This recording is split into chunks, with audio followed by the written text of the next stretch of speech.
Hello and welcome to a new weekly episode of Right from the Kickoff. My name's Joe Wright, and joining me as always is my football partner in crime, William Bayliss. How you doing, Will? I'm very well, Joe. How are you? Yeah, I'm all right, thank you, mate. There's plenty to talk about. Lots of football action going on this weekend, and obviously midweek football to talk about as well with the fixtures coming up. And there was quite a few surprise results this weekend, wasn't there? It In was terms indeed. I can't wait of to talk all about it. the race for the top four. We're just going to go in chronological order with the results and then talk about obviously our players of the week, and then go through the fixtures as of Thursday because there's a big game coming up, obviously with the rescheduling of Man U and Liverpool. So we're going to go from there. Um, so the first game to talk about, unfortunately, massive unfortunately, is the Leicester Newcastle game. Obviously, going into this, I was fairly confident. I think almost stupidly so. Newcastle beat Leicester 4-2, but I've got to be honest, it was 4-2 flattered Leicester. It was just an awful performance. I watched the game from start to finish. As you know, Will, I don't like to. I'm a proper fan in terms of I don't turn the TV off for losing. So even when we went 4-0 down, I continued watching it. Of course, we got two goals back, but it was all too late. Were you surprised by this result? And obviously, great result for Newcastle, but were you surprised by the kind of the lack of fight? What it seemed to be for Leicester? Uh, in a way, I'm not as surprised that I thought I would have been because Leicester in current weeks or recent weeks have been losing a bit of momentum, haven't they? And Newcastle have been getting slightly more confidence, momentum, especially with like Callum Wilson coming back, scoring a brace, which certainly helped Newcastle, didn't it? But it's gonna be interesting for the top four race now that there's potentially two spots up for grabs now. Well, more than potentially, there is two spots up for grabs for the final two Champions League spots remaining, isn't there? Yeah, there is, and of course with the Arsenal result last week, it helped these clubs out, didn't it? Because it means the top four will be going through to the Champions League, so there is two spots rather than the one, which actually is great news for a Leicester fan. I have to say, for just start to finish, I'll talk about Newcastle in a second, but from a Leicester perspective, thing is, watching them week in, week out, as I do, you know when Leicester are going to perform well, and you know when they're not straight away. And I knew straight away we weren't. Leicester's passing when they're overconfident, gets sloppy, um, and you know what I mean. Leicester are a good side for pressing. You can always tell when a side's got a good press going. They deny the opposition space, whoever they're playing against. And Leicester just didn't do that on Friday at all. Newcastle were allowed the run of the pitch, and I hate to say it, I know that they've got talented players. They have got some very good players coming back, like you say, Callum Wilson, Sir Maximan, Joe Willock was back after, obviously couldn't face Arsenal. But just the space that Newcastle were allowed to operate in for me was just unforgivable in terms of. And I guarantee you tonight when we play Man United, those spaces won't be available for the United squad for sure. Yeah, it's like almost Leicester need the bigger games to actually pick themselves up to play at that. I've got a question for you, Joe. Do you think we all know about Brendan Rodgers works his team hard? Do you think they're just running out of steam towards the end of the season, or do you think there's a bit more than that? I think it's a bit of both. I think obviously we've had a lot of injuries this season. I think it might be catching up with us. Madison's definitely not back to full fitness. Was way off the pace on Friday night. In fact, we scored the two goals after he got subbed off. So I think he needs a rest tonight. I wouldn't play him. But I think there's been a lot of injuries. I think it is catching up with us slightly. Having said that, I also think that psychologically there's something going on with the fact that we did kind of do this last season. Yeah, So I think psychologically we are struggling. And as much as Brendan Rodgers is a great manager, and I'm not taking it, and I think he is the man to take Leicester forward.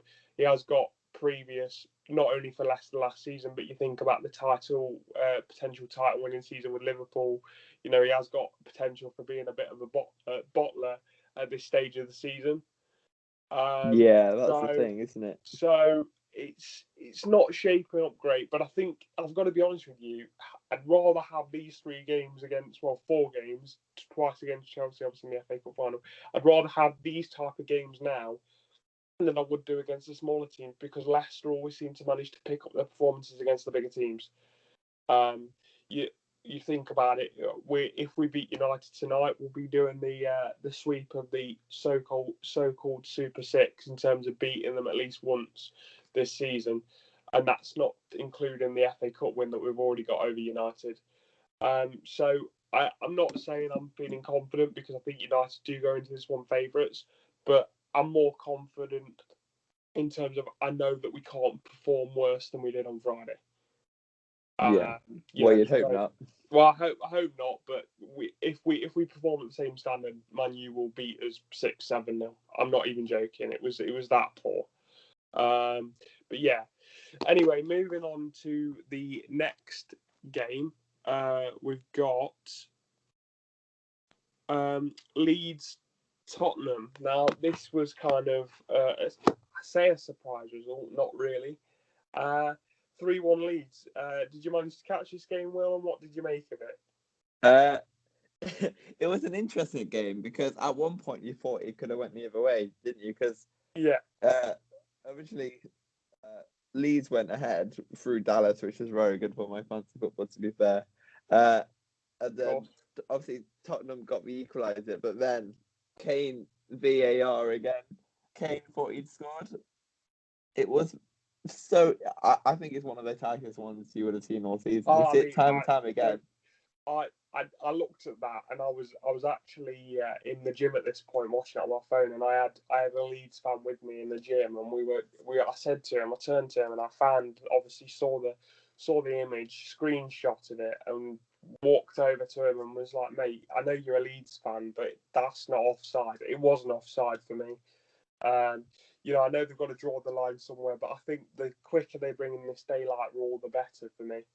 Yeah, but then it's going to cause another issue. Like, what is a daylight rule? I mean, that case, that should have been offside. I mean, onside. Sorry. You have to give the attacker the benefit of the doubt. People want to see more goals, so surely they should make it more exciting. And if they want that, if they want more people to watch, then that's going to happen because VAR is turning a lot of people off football at the moment, isn't it? Well, it is. It's making them turn off for sure, and I think. Kane actually had 2 goals ruled out for offside. I mean, the first one was more conclusive, but I think I just don't know. I think when you look at that as well, I think Kane will go back home, and he'll look at that and he'll go, "That wasn't offside." Even looking at it, you know what I mean? So, I think the goal should have been given for sure. I mean, I don't really know what they're trying to achieve. I think the daylight rule needs to be brought in, and I mean, like you say, it does cause an argument. But what I'd like to see them do with this particular rule, if it is brought in, is specify what daylight is. Yeah, 100%. Specify it so the fans know, so the referees know, so the organisations know. Everybody's clear on what this daylight rule is before it's used, right? So then, when it does happen, you can be like, okay, that's what it is, because in this instance, it would have changed the course of a match. Like, I think Tottenham would have had more confidence if that goal got given. Tottenham could have quite easily gone on to win the match quite comfortably, but because of that, Leeds turned it on and then scored two goals after that. So I mean, let's fair play to Leeds coming back. To be fair. Yeah, let's not make any mistake about it. Leeds are a good side, and it was always going to be a difficult game for Spurs. And Spurs aren't exactly on the best form. I know they beat Southampton, and they got a couple of wins under the belt against Sheffield United and Southampton, like previously mentioned. But you look at the teams they were playing, and I said to you, didn't I? I said I still don't fancy Spurs. Yes, they've got 2 wins in a row, but look at the teams they were facing. Leeds are a slightly different proposition than Southampton or Sheffield United, in my opinion. This season's shown that in terms of the football they play. So it was a bit disappointing for Spurs, and they're definitely out of the Champions League race. Would you say now?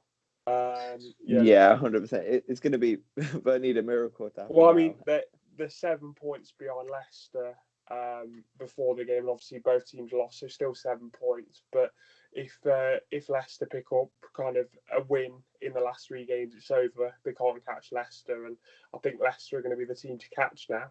So I think it's over for them in terms of Champions League. Moving on, bit of a boring game in terms of 2-0 to Crystal Palace. Against Sheffield United away from home, obviously at the Blades. What did you make of this one? It was kind of a like we expecting, just kind of Sheffield United rolling over like they have done all season, really, wasn't it? Yeah, it was a bit of a dead rubber game, really, but you have to say Palace deserved it quite as you'd expect, and I just want to give that a shot for. I think it's a very professional performance for Palace, if I'm being honest. Like, we all know Sheffield United has been quite an easy place to win the season, but you still have to go and do it. And fair play to Palace for doing it. And yeah, you've got to beat the team in front of you, haven't you? Definitely. So, but yeah, I think quickly moving on to the next game then. Yeah, massive game here, right? There was plenty of talking points, and actually, this game could have definitely have featured at the top of our show. But obviously, we're just going in order this time. So, Man City, Chelsea. Now, Chelsea are looking a bit of a force, aren't they, at the moment?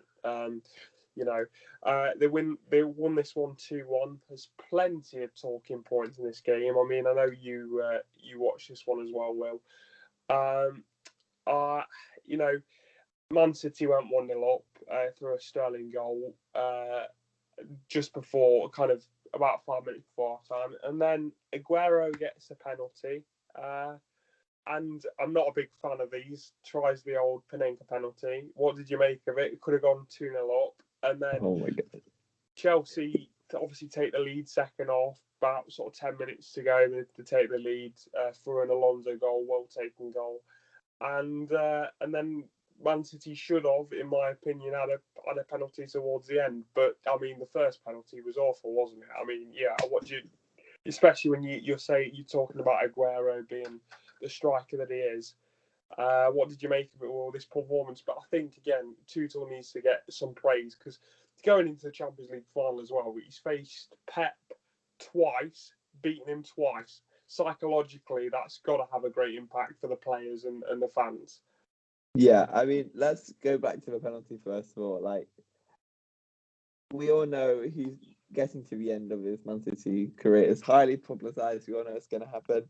And I think he tried to go out with style. But in that game, it's a crucial game because if you think about it, it's a warm-up for the Champions League game, isn't it? He should have just buried the penalty. He tried to be too smart, too clever.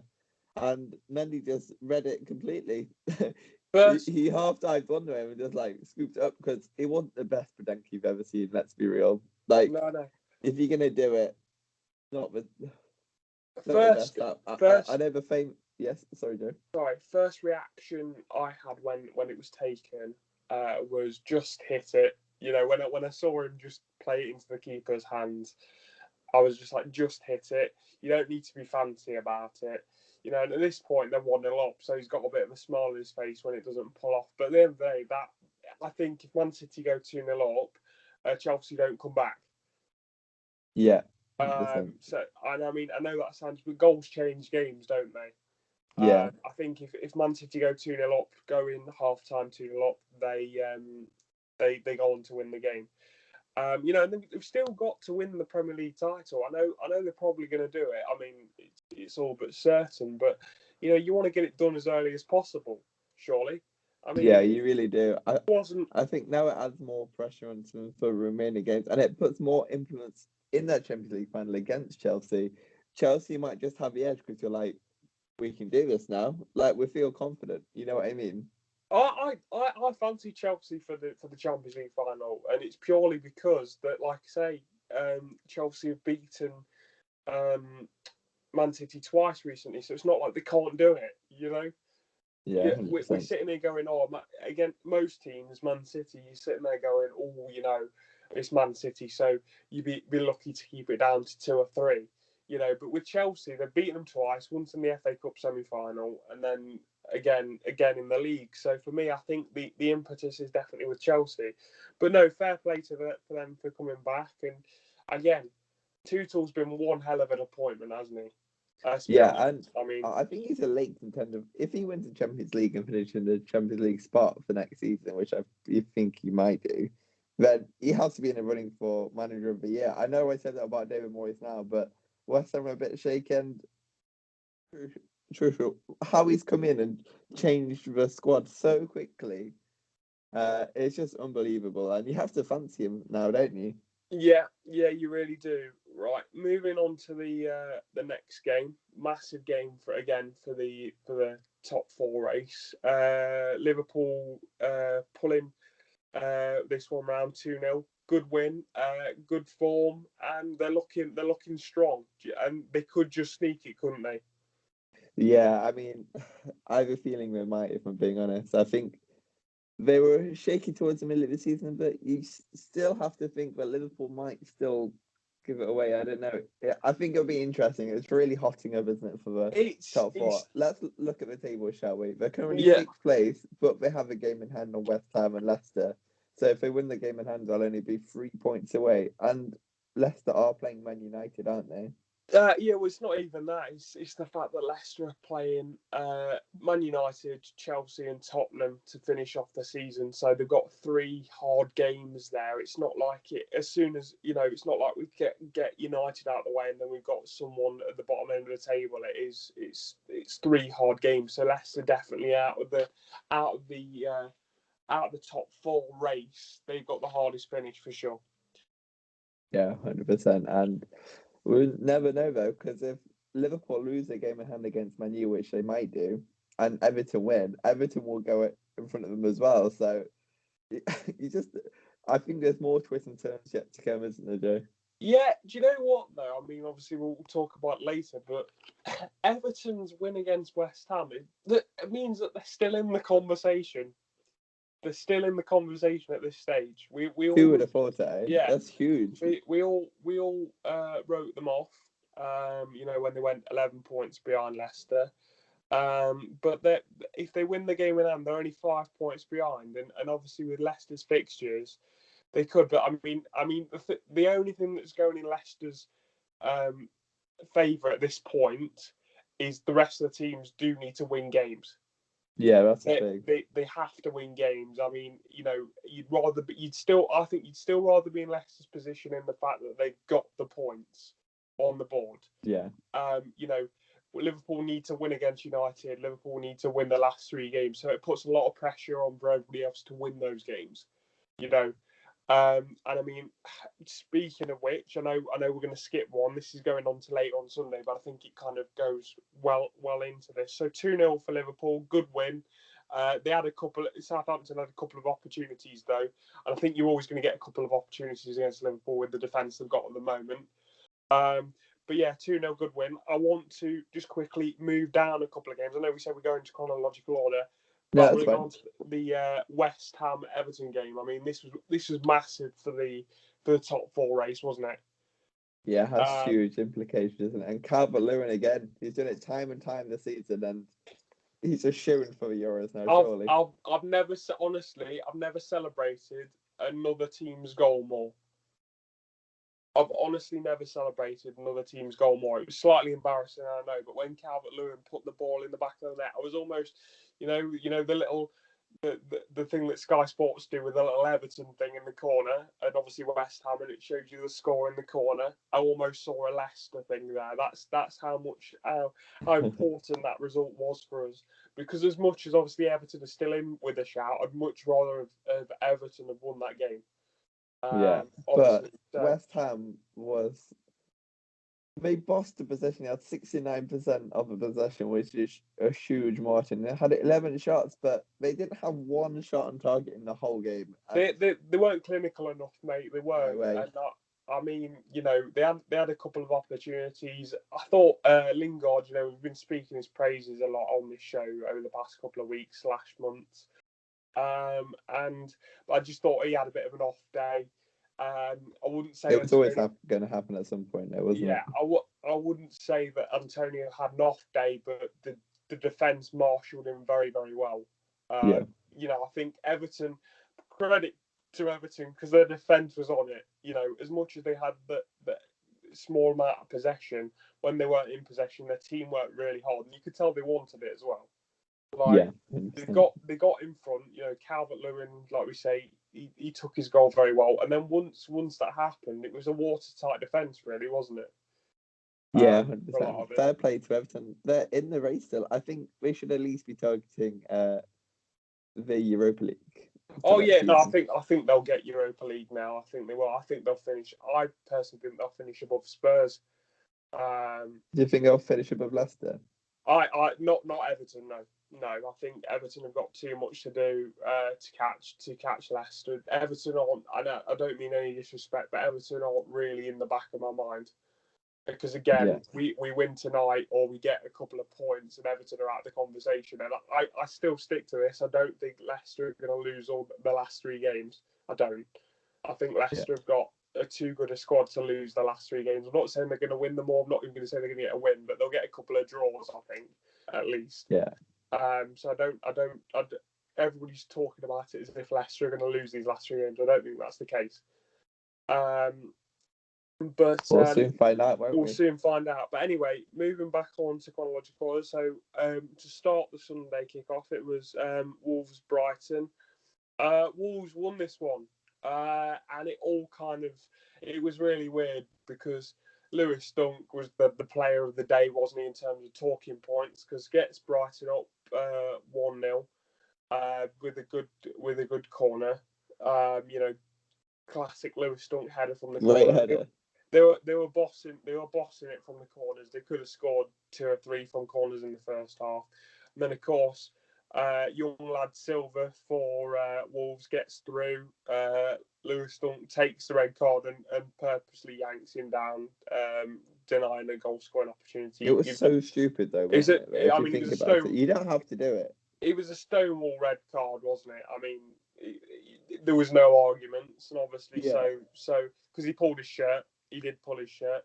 And then, of course, Wolves came back. Traore, who was on the subs bench, made a massive impact once they were down to 10 men. Was getting past players. And I think he's the type of player you want on the pitch when there's 10 men. Because he's going to run at defenses, isn't he? Yeah. He had a good game. Scored a brilliant goal. Actually, did a little 1-2 with Podence in the box and got through.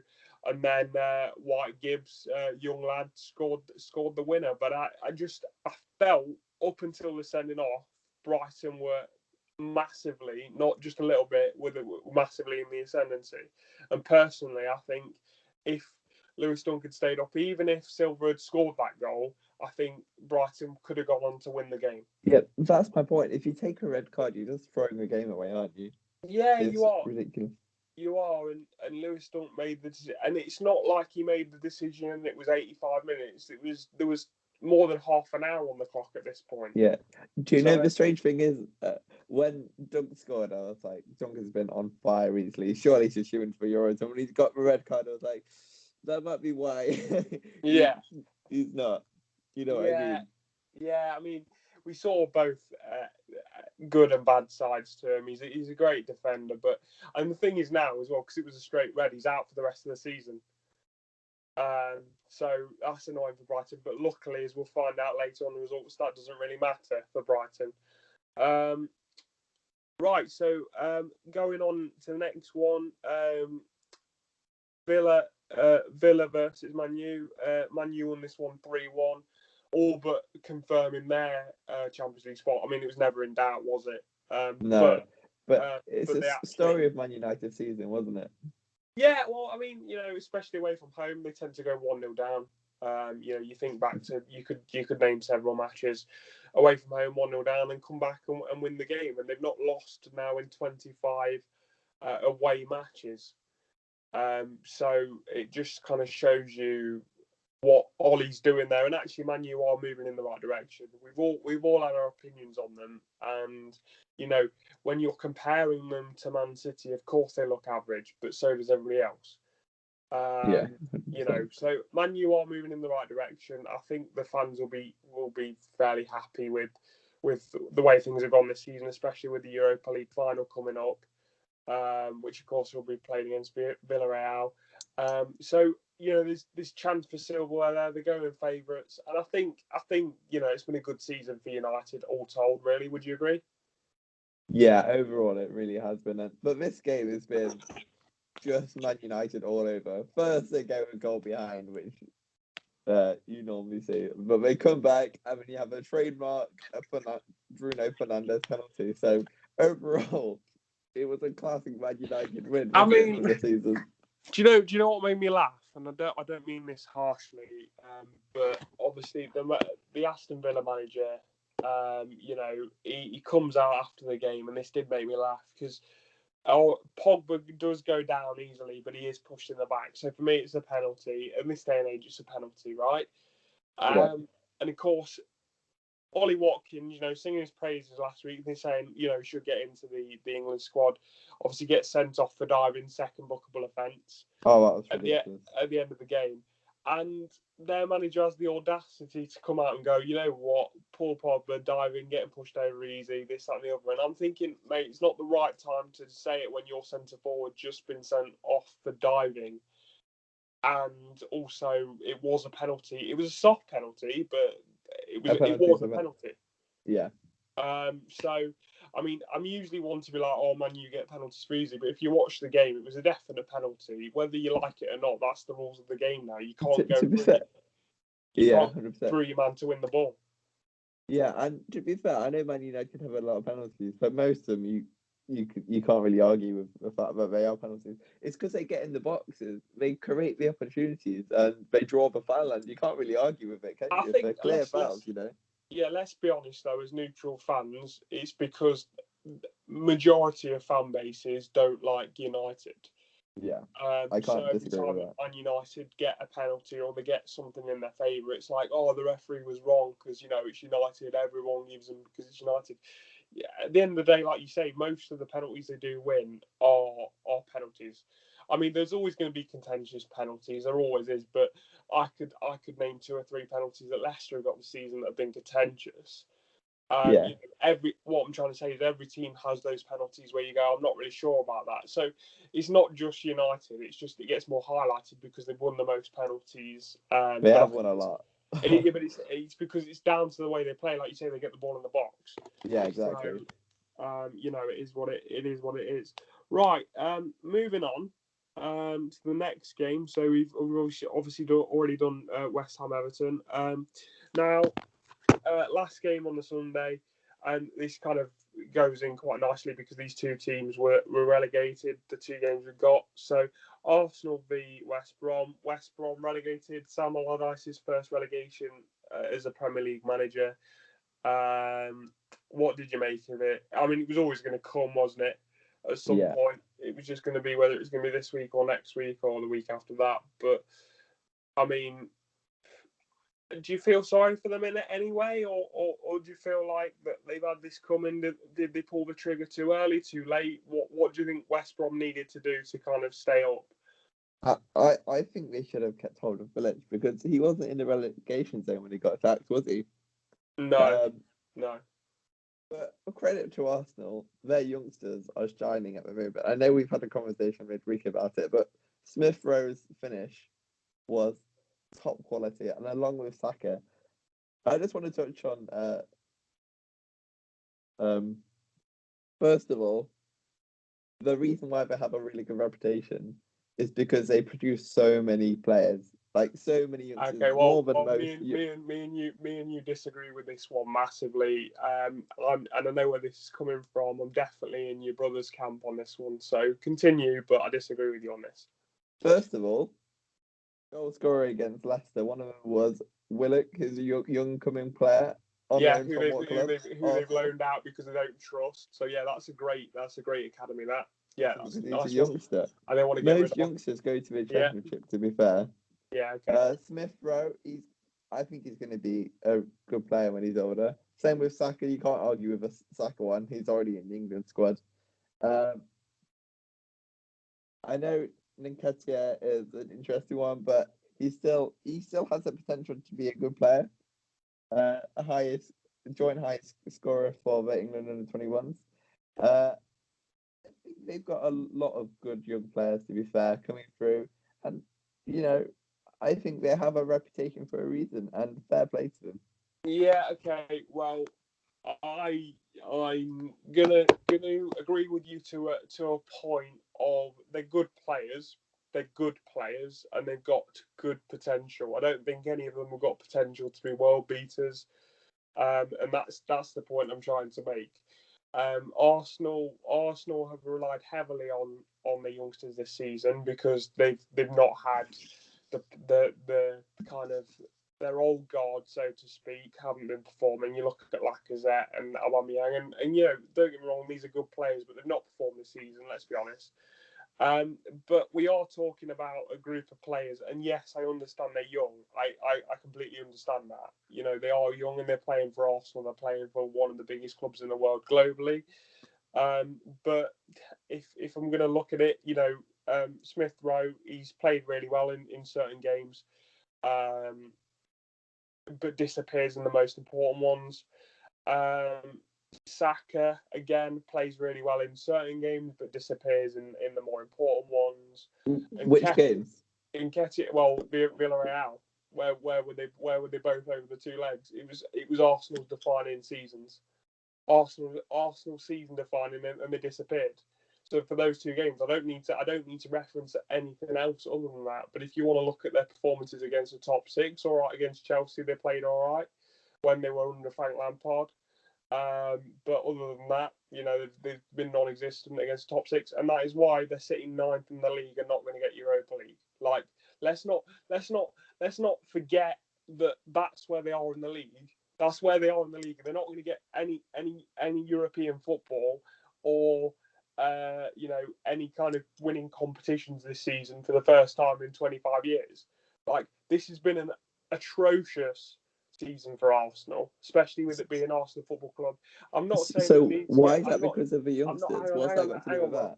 I'm not saying that they need to get rid of the youngsters, but they definitely need to bring some new blood in. And the club's a mess. I'm not saying that these players aren't good. They're good players, but I don't think they're the players to get Arsenal out of the situation that they're in. And this is what I'm saying. Even if they develop into better players than I'm saying, I don't think they're going to be world beaters. Saka's a good player. He's a very good player, and I'd have him in the Leicester team. But he's not kind of the saviour that's going to make your team kind of competing for Champions League and top four consistently. No chance. Neither Smith Rowe. Like, they're good players, but they're not. They're good players for a middle Premiership team. And that's what you need to remember is where Arsenal are in the league. Yes, they're good players, but they're not fantastic. They've got a good youth system, but they're not fantastic. And these players do go missing. And the thing is, you say that they're young and it's about experience. It is. But what you tend to find with a lot of these players is if they do go missing in the big situations, that is not something that can kind of be unlearned. That's something that is just down to your pressure. And they might be able to cope with it in the future. But Arsenal, as a club, need to look at developing and getting rid of their owners and getting some new players in. Again, I wouldn't get rid of some of these players, but Nketiah, I mean, what's he done? He went missing at Leeds. He went. He's not really done anything for Arsenal. In fact, when he was being brought on for against Leicester, I was like, oh, good. Our defence doesn't have to do anything. And yes, he's got the goal scoring record for the under 21s, but he scored 17 goals. I could score 8 goals, and I'm in a wheelchair. I'm just saying. Like, but for me, how to sit there and say Jamie Vardy? Where was Jamie Vardy at that age? He was playing in like. Yeah, but that's because that's more down to his work ethic at that age. That's not down to the fact that he wasn't going to be best. If Jamie Vardy had the work ethic that he does now at that age, he would be surpassing these players, like these players that you're talking about. You can't. Yeah, I mean, the thing is, you can't say it, but you can't not say it. So regardless of what your argument is, it's still the same. We're having a debate here, but for me, Yeah, of this course. this Arsenal team need to inject new players, need to spend some more money, and yes, they've got good players. I mean, Saka is a very, very good player, but he's not a world beater, and that's the point I'm trying to make. I'm likening it to, you know, you talk about my new side, you're talking about Man City, you even talking about Leicester. Like these players, these players need to be kind of up in it. And to be honest, I think they need to get rid of the manager. Like if we're going to talk about it on a serious note, Arsenal, if they want to be competing at the very top level, they need to be doing a lot better than they are doing. And the players they've got have put in some good performances, but have gone missing in big games. You know, the season's over now. So for you to sit there and go, oh, they beat West Brom 3-1, you know, they played really well. What a game, yeah. But they're playing against West Brom, who got relegated. Do you see what I'm trying to say? You I know, wasn't referencing just this game in terms of the no, youngsters.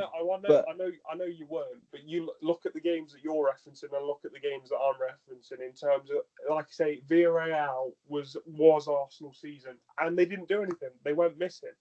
The whole They went. team did. Don't just blame the youngsters. No, I'm not just blaming the youngsters. But the point is, if you're going to make that argument of them being like, oh, you know, they're this or that, you know, you've got to look at it and go, well, they did go missing.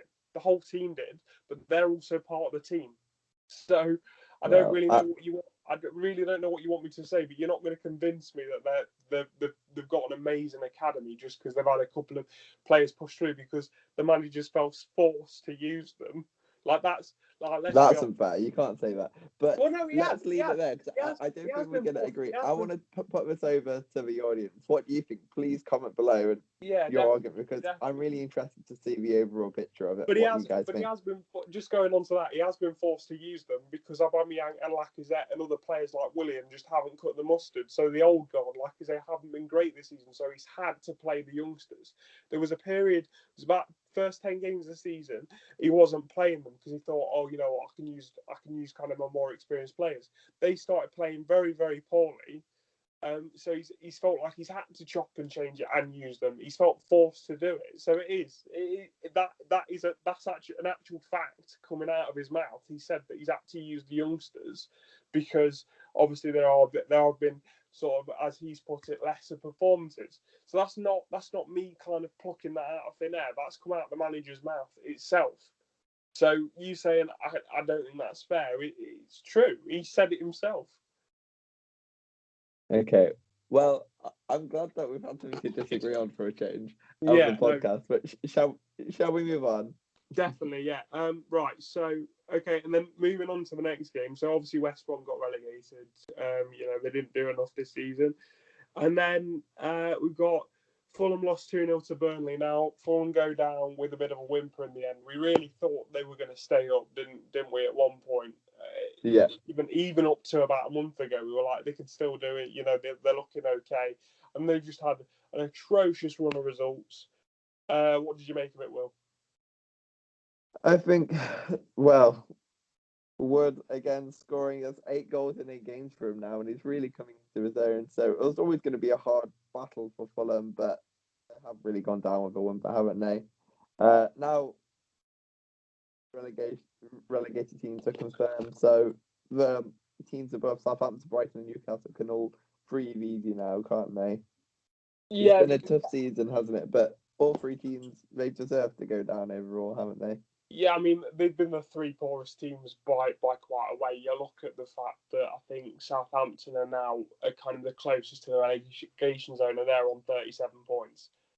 Yeah. You know, and obviously Fulham have got 27, so that's a 10-point difference with 3 games to go. Obviously means they're relegated, but there has not been really much excitement, has there? I think the issue I've got is, you know, with Fulham, they have shown so much promise. We look back at that. I specifically pick Anfield for a reason. You know, when they beat Liverpool 1-0. You know, we really thought they were going to kick on then, didn't we?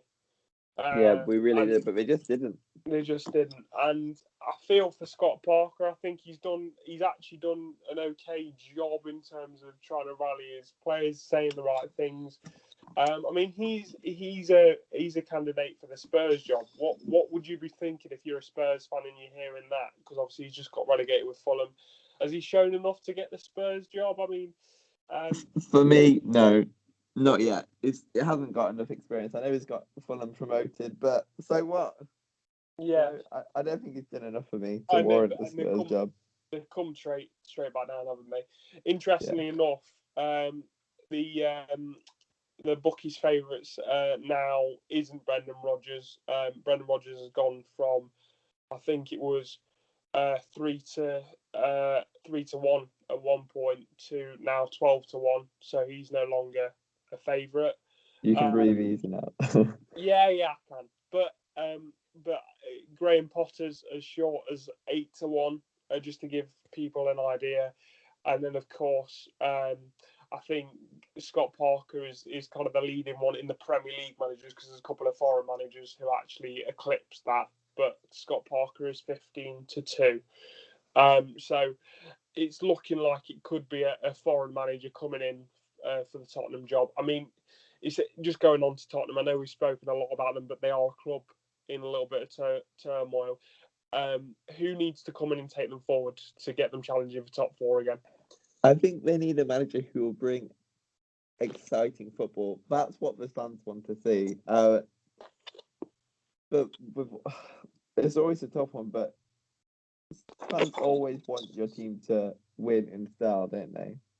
Really, you'd rather win 3-2 than win 1-0, wouldn't you? It's more exciting game, and I think they need to utilize more of their attacking players a bit more. Yeah, And also, they need to invest a bit more, especially if Kane leaves as well, which I think he should leave. We've had this conversation before. He should leave. It's looking more and more likely, unfortunately, for Tottenham fans that he's going to leave. And if he is going to leave as well, that's not an attractive job anymore. If your main man, if your star man leaves for a Man City, Man U reports are going to put a £90 million bid, which I don't think's nearly enough. But the reports are that there are going to be more bids coming in for him this season. I think he will go. It's not an attractive job, is it, for any manager? No, and if you think about it, if Kane leaves, if your son, you're like, why the hell am I still here? If Yeah, Kane leaves, Son will leave as well, in my eyes. yeah. Well, yeah, because you're now you're the main player, but a lot of what you do revolves around Kane. Yeah, exactly. So I agree with you on that one. Just going Thank on you. quickly then before we do fire results because we're running a bit over time. But before we do the quick sort of fire predictions of the results coming up, which I'll let you do. What's your players of the week, Will? Who are you going for this week and why? I'm gonna go first of all with Callum Wilson because I know he's recently back from injury. Scoring a brace is never easy. To score it against Leicester is impressive as well. So I'm going to go for Callum Wilson for this week. Yeah, I agree with that. That was my player of the week. I thought he was really good. He's got a lot more pace than people give him credit for. He's a good player and he's a good finisher. So yeah, two goals, well taken, and a good 3 points against a usually good Leicester side, but they were poor on Friday night. I have to admit. But you have to score the goals. Exactly, you do, and he's done really well for them, Yeah, for sure. 100%. Right, I'll let you move on to the predictions. Obviously, we're going to go from Thursday, so Liverpool are going to get mentioned twice, I believe, and also Man Yeah. United will get mentioned twice as well. But Thursday night, starting from Liverpool, Man United. I'm actually going to start from Villa Everton because that's also on Thursday as well. Okay. So first of all, Villa Everton. I think Everton have a bit of momentum after beating West Ham, so I'm going to go 2-1 Everton. It's going to be a tough game though. Man United Liverpool. I think it's going to be a draw. It's going to be quite an exciting 1-1. I think there's going to be plenty of chances. That's if it goes ahead, of course. Newcastle, Man City. I think Man City is going to be tough for them, and Newcastle have a bit of confidence going in. So I'm going to go 3-2 high scoring game to Man City. Burnley Leeds. I'm going to go 2-0 Actually, no, I'm going to go 2-1 Leeds with Wood scoring for Burnley because he's on a bit of a Yeah, trek. freaking, Southampton, Fulham. I'm going to go 3-0 Southampton. Fulham are doomed now, and Southampton want to get a bit of confidence. West Ham, Brighton. I'm going to go 2-0 West Ham. Crystal Palace, Villa again. I'm going to go 3-1 Aston Villa. I think he's just going to have a bit too much. Spurs, Wolves. I'm going to go 2-0 Spurs. I think they want to get a bit of confidence back. Kane and Son will probably score. West Brom, Liverpool. I've just gone 3-0 Liverpool, really. Can't really say anything else. yeah. And Everton, Sheffield United. I'm going to go 3-0 Everton again. Nice. So those are my predictions. Nice. So I'll start. So if you just read the games out to me again, Will, like you did last week. Villa, Everton. Villa, Everton. I'm going to go for 1-1 this one. I think Everton will have more confidence. But I would have gone for, if Watkins was playing, I'd actually gone for a 2-1 Villa. But obviously not playing. Suspended, yeah. So I'm going to go 1-1. Okay. Man United, Liverpool. Man United, Liverpool. I think it's going to be. I went originally, didn't I? I think I went 2-1 United originally. I'm going to change that. I'm going to change it to a 0-0 ball draw. I think a lot of these games, like you said last time, because you said 0-0 originally, didn't you? You said last time that a lot of these games have kind of the big build up and then they're nothing. So I'm going to go for a 0-0. Yep. Newcastle, Man City. Newcastle, Man City. Can't say anything but a Man City win. Really, I'm going to go for a 2-1 Man City. I think Newcastle, that would see them clinch a title as well, wouldn't it? Yeah, it would. Burnley, Leeds. Burnley, Leeds. I think again, nothing game now really. Leeds kind of not really fighting for anything. And obviously, Burnley are safe. So let's go for. I'm going to go 2-0 Leeds. 2-0 Leeds. Yeah. Fulham, Southampton. Fulham, Southampton. Again, nothing. I'm going to go 3-1 Southampton. I can't see anything past a Southampton win now because Fulham are obviously gone. So. Brighton, West Ham. Brighton, West Ham. I think this one could be tricky because I think both teams, surprisingly enough, are possession based at the moment. So it's going to be interesting. Obviously, Dunk's not playing. I think West Ham will edge this one out. I think it'll be closer than people expect. I'm going to go 1-0 West Ham. 1-0. Palace, Villa. Palace, Villa. I think Villa will win this one 2-0. Spurs, Wolves. Spurs, Wolves. Wolves obviously did get the win against Brighton, but without sort of they've got missing Neto, obviously Javier, so they're missing the main striker, so I can't say anything else but Spurs. I'm going to go 2-0. I think Son Kane can score. West Brom, Liverpool. West Brom, Liverpool. As much as I'd love West Brom to turn up and get a result, I really can't see anything else but a Liverpool win. I'm going to go for a 2-0 Liverpool, and that's at the least. They could get 3 or 4 here, to be honest. Everton, I'm going to go 2-0. Sheffield United. Everton, Sheffield United. It's an interesting one. I think Everton will win this one 2-0. Okay, brilliant. That's all our predictions. Thank you very much for joining me as always, Joe. No worries, mate. And of course, we're all excited because we've got Peter Crouch coming on next week. So, of course. So make sure you subscribe, like the video, follow us on Instagram and Facebook. And comment what you thought of a podcast as well. And if you have any arguments, particularly with the whole Arsenal youngster situation, I would love to get people involved in this because I think it's going to be an interesting topic going forward. I think it will be. I think we both make good points. I'm not saying I disagree with you completely, but there's definitely some holes in your argument.